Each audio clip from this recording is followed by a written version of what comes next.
Hello, third graders. Let's read some Tale of Despereaux by Kate DiCamillo. When we left off last time, Despereaux was in the kitchen and the cook had spotted him and she was going to let him go because she was making soup and she was nervous that he would tell someone and she would get in trouble. This is chapter 45, Some Soup. Cook stirred the soup and then put the spoon down and held up the candle and looked over at Despereaux. "What are you waiting for?" she said. "Go, go, go! There will never be another opportunity for a mouse to escape from my kitchen unharmed." The smell of soup again wafted in Despereaux's direction. He put his nose up in the air. His whiskers trembled.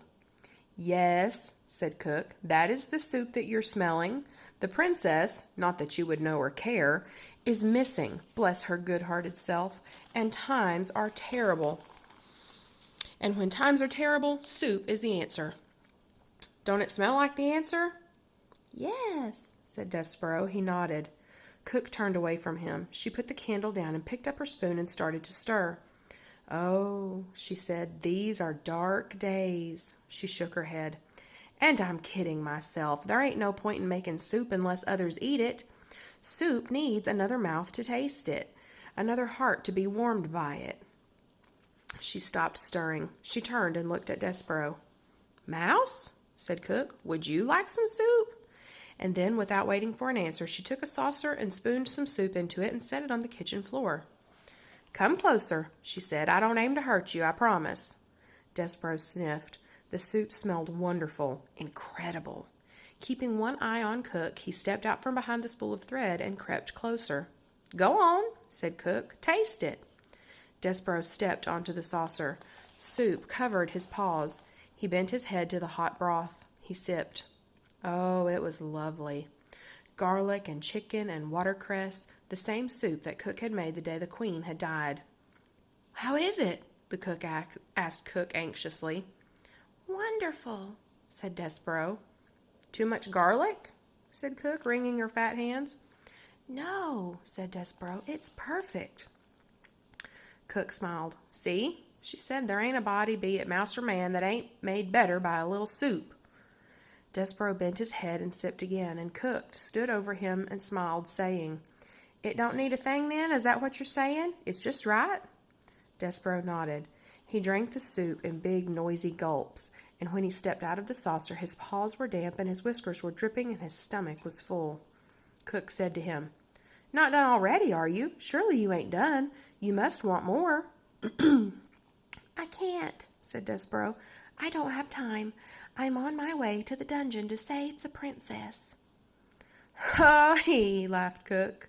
"You, a mouse, are going to save the princess?" "Yes," said Despereaux. "I'm on a quest." "Well, don't let me stand in your way." And so it was Cook that held open the door to the dungeon while Despereaux rolled the spool of thread through it. "Good luck," she called to him. "Ho-hee, good luck saving the princess." She closed the door behind her and then leaned against it and shook her head.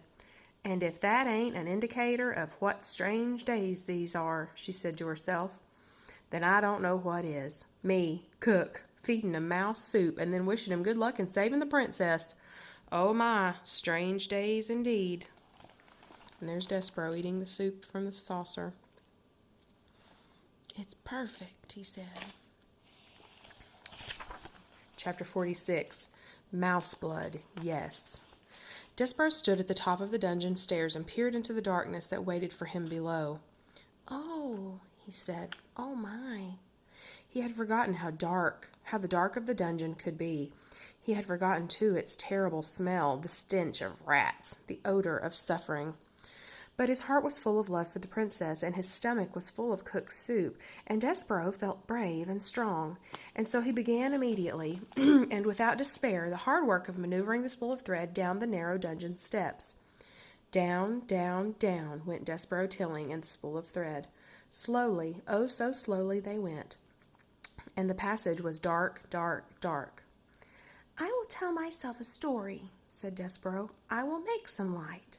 Let's see, it will begin this way. Once upon a time, yes, once upon a time, there was a mouse who was very, very small, exceptionally small, and there was a beautiful human princess whose name was P.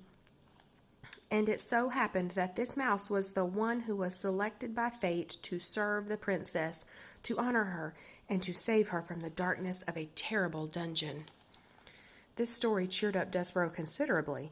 His eyes became accustomed to the gloom, and he moved down the stairs more quickly, more surely, whispering to himself the tale of a devious rat and a fat serving girl and a beautiful princess and a brave mouse and some soup and a spool of red thread.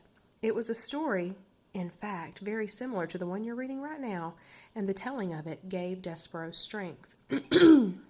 He pushed the spool of thread with a great deal of gusto, and the thread, eager perhaps to begin its honorable task of aiding in the saving of a princess, leapt forward and away from the mouse, and went down the dungeon stairs ahead of him without him. "No!" cried Despereaux. "No, no, no!" He broke into a trot, chasing the thread through the darkness. But the spool had a head start, and it was faster. It flew down the dungeon stairs, leaving Despereaux far behind. And when it came to the end of the stairs, it rolled and rolled until finally, lazily, it came to a stop right at the gnarled paw of a rat. "What have we here?" said the one-eared rat to the spool of thread. "I will tell you what we have," said Botticelli Rimorso, answering his own question. "We have red thread. How delightful. Red thread means one thing to a rat." He put his nose up in the air and sniffed. He sniffed again. "I smell—" "How could it be?" "Yes, most definitely it is. Soup. How strange." He sniffed some more. "And I smell tears. Human tears.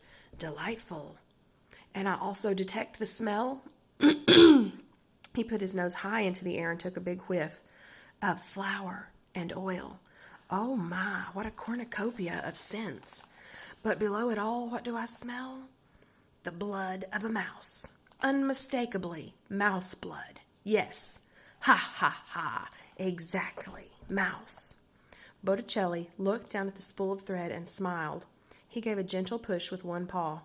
"Red thread. Yes, exactly.